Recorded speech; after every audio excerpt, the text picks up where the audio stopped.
More than 3,000 people die each year in our country because of texting and driving. So the Salt River Pima Maricopa Indian community has enacted its own laws. But you may be driving through a phone-free zone without even knowing it. Team 12's Nico Santos is in the Live Alert Center now to show us what this means for the reservation and anyone near it. Nico?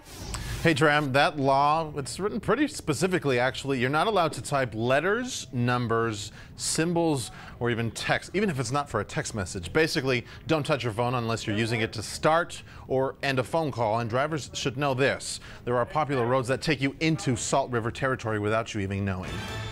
We take our cell phones wherever we go.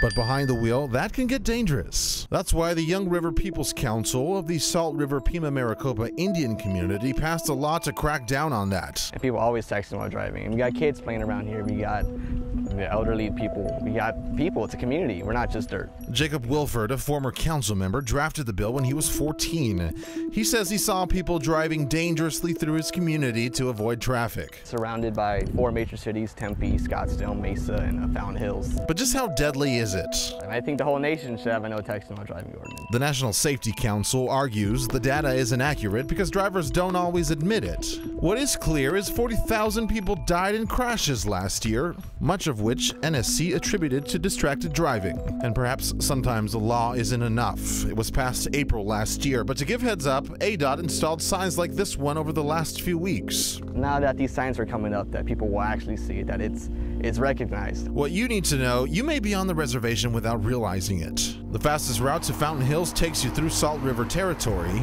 and 7 miles of Pima Road from McDowell to almost Violinda are affected by this law.